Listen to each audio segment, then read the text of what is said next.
Di masa depan, terlihat dua orang yang terlibat pertarungan. Diakhiri dengan wanita itu berhasil mengalahkan lawannya dan membawanya ke suatu tempat.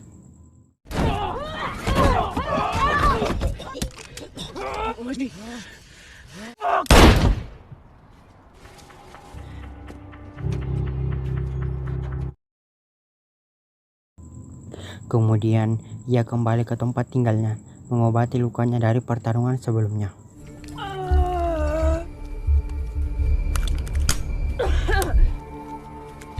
Scene berpindah 5 tahun yang lalu. Wanita yang sama ternyata seorang ibu bernama Riley North pergi menjemput anaknya yang bernama Cheryl. Di saat itu, Riley tengah berdebat yang tak diketahui masalahnya. Lawan bicaranya yang bernama Peck akhirnya kalah debat. Ia memilih pergi. Kemudian, Riley mengantar anaknya pulang. Terlihat ayah Cheryl yang bernama Chris bekerja sebagai mekanik. Tepat di hari itu, Cheryl berulang tahun. Riley meminta bantuan Chris untuk menyiapkan pestanya, karena Riley akan pergi ke tempat ia bekerja sebagai seller bank. Namun, ia diberikan kerja tambahan, membuat ia akan telat datang ke pesta ulang tahun Cheryl. Kembali di rumah Chris, sudah berhari-hari bengkelnya rusak. Di saat itu, rekannya bernama Mickey mengajaknya untuk merampok. Namun, Chris belum memutuskan ikut atau tidak. Malam tiba dan Riley sudah pulang. Terkejutnya, ia melihat sisi rumah yang teramat sepi, yang disebabkan Peck lebih dulu mengundang teman Cheryl.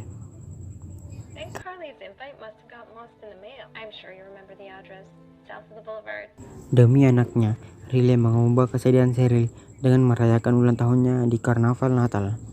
Mereka pun bersiap-siap sebelum berangkat.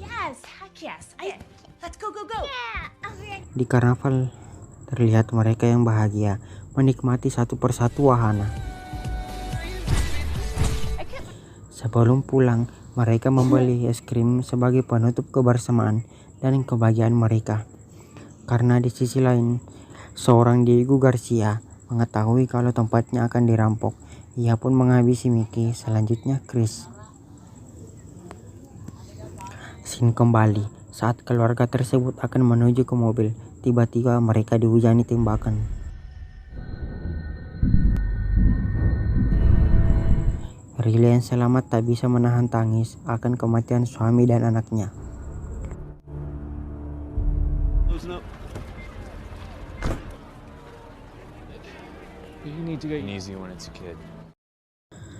Singkat cerita, Riley yang sudah berada di rumah sakit ditemani seorang perawat dan detektif yang bernama Stan Carmichael.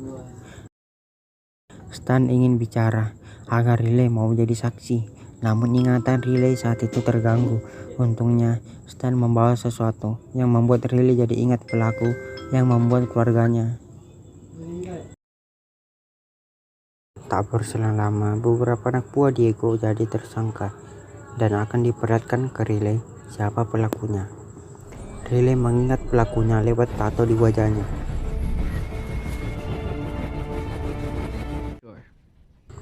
Tak berselang lama, Riley sudah pulang ke rumah. Terlihat sisi rumah yang teramat sepi dari sebelumnya. Air mata seorang ibu terus menetes akan kepergian keluarga tersayang.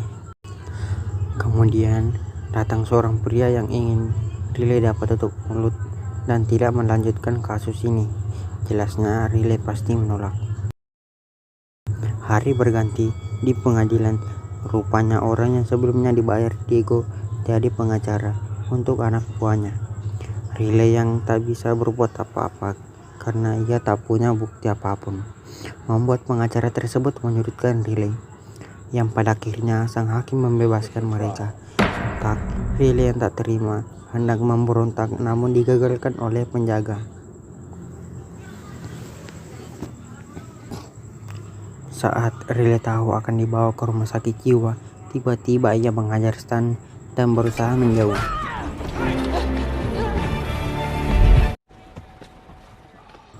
Di masa kini, terjadi kasus pembunuhan di karnaval yang tewas mengenaskan. Rupanya mereka adalah pelaku penembakan Chris dan Carly. Saat Stan dan rekannya bernama Moises tengah membereskan mayat tersebut, Stan ditelepon agen FBI bernama Email yang ingin bertemu di Departemen Kehakiman FBI, mau membahas kasus yang terjadi belakangan ini. Scene berpindah, terlihat sosok Riley yang tengah mengemasi senjata dan bersiap ke suatu tempat.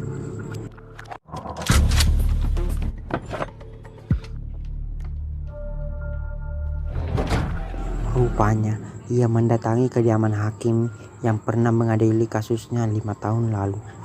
Riley ingin balas dendam karena dia yakin kalau hakim itu membebaskan 3 tersangka penembakan karena sudah dibayar oleh Diego. Riley menancapkan paku di tangan dan mengikatnya dengan tali peledak. Riley pun meninggalkannya, diakhiri dengan kata, "Kau tak mengadili, Yang Mulia, biar aku saja."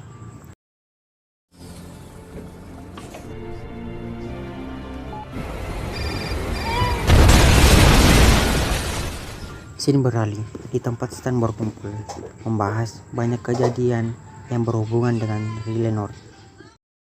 Email menunjukkan video terdapat Riley yang ikut pertandingan.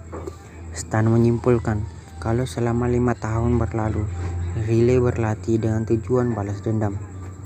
Di saat itu pula, Stan mendapatkan info kalau pengacara dan hakim di 5 tahun lalu dikabarkan tewas. Stan yakin kalau pelakunya pasti Riley. Ia pun bergegas di TKP. Di lain sisi, seorang bapak yang ingin membeli miras tiba-tiba ia dijatuhkan oleh Riley dan menyadarkannya untuk lebih mengutamakan anaknya. You swear? I swear. 1, 2, 1. Kemudian, ia meminjam mobil yang dimiliki seorang kasir tersebut. Saat di tengah jalan, Riley melihat seorang yang mencurigakan masuk ke suatu bangunan. Ia pun memutuskan masuk lewat belakang. Hey.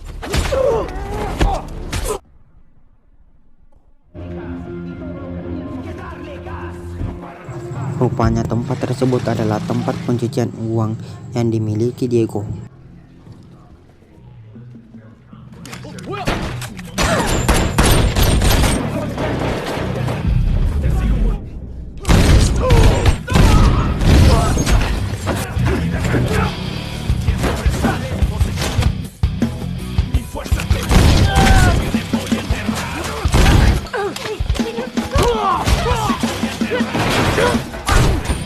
Riley pun mengalahkan sesi ruangan tersebut terkecuali orang ini. Karena Riley mau mencari informasi darinya tentang Diego. Scene berpindah, Stan dan Email tengah mencari data kejahatan yang terjadi belakangan ini. Email berfokus pada satu tempat yang terlihat mencurigakan karena tak ada kasus yang terjadi di tempat tersebut. Malam tiba, Riley mendatangi lab Diego dan bersiap membereskan tempat tersebut. Namun Diego sudah mempersiapkan jebakan di tempatnya. Kemungkinan besar Diego tahu alasan Riley tak membunuh salah satu krunya karena Riley mau mencari informasi tentangnya. Bom pun diledakkan.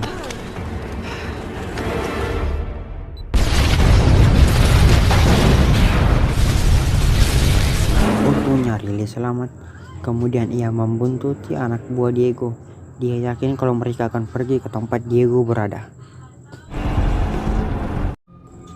Di sisi lain, ia mendatangi tempat mencurigakan tersebut. Rupanya tempat tersebut tidak terjadi kejahatan karena adanya malaikat. Tepatnya adalah Riley.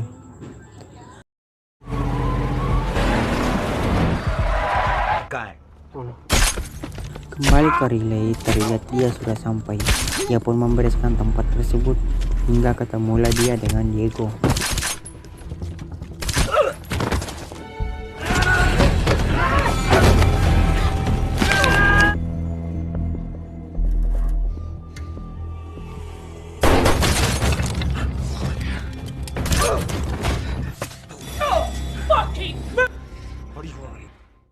Namun Diego dapat membalikan keadaan setelah anaknya datang, membuat Riley jadi tak fokus.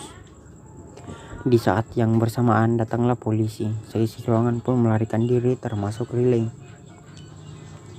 Riley mendatangi rumah Peck yang singgah untuk membalut lukanya dan melampiaskan kekesalannya pada Peg yang waktu 5 tahun lalu ia merebut tamu undangan anaknya Cheryl.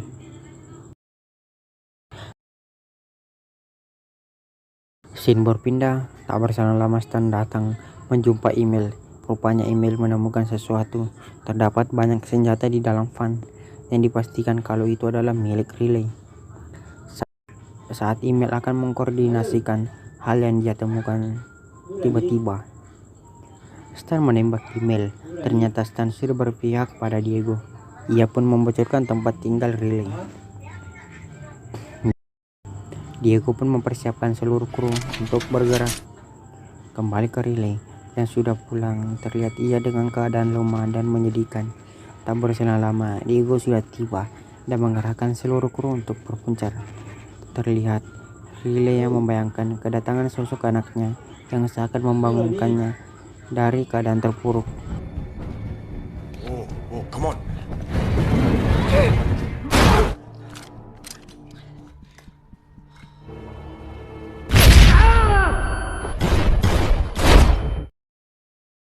Di saat itu, Riley menayangkan secara langsung meminta agar polisi dapat datang ke tempatnya. Namun di saat Riley tengah menunggu, Diego menyandra seorang bocah dan mengancam akan menembaknya. Tak punya pilihan lain, Riley keluar dari tempat persembunyian dan dipukul habis-habisanlah dia oleh Diego. Rupanya Riley cuma mengulur waktu dan tibalah polisi. Diego pun melarikan diri beserta kru lainnya. Sialnya ia dihentikan sama Riley yang berakhir Diego dipojokkan. Saat Riley akan menembaknya, Moses mencegahnya dari kejauhan karena Moses yang ingin mengatasinya. Namun Riley tetap pada pendiriannya. We're not going to prison. Moses tak mau bersusah payah mencari Riley karena dia tahu di mana Riley akan pergi. Singkat cerita, rupanya Riley berada di makam keluarganya yang dihampiri oleh Moses. Terlihat Riley hampir tak berdaya. Moses meminta para medis agar dapat membantunya. Di rumah sakit, Moses melihat di berita kalau Riley tetap akan dihukum, walau Riley sudah membantu banyak kepolisian. Kemudian ia pergi menjenguk Riley. Terlihat Moses yang kagum atas kemampuan Riley. Cerita diakhiri, Moses menitipkan sebuah kunci borgol yang bermaksud membebaskan Riley diam-diam. Tamat.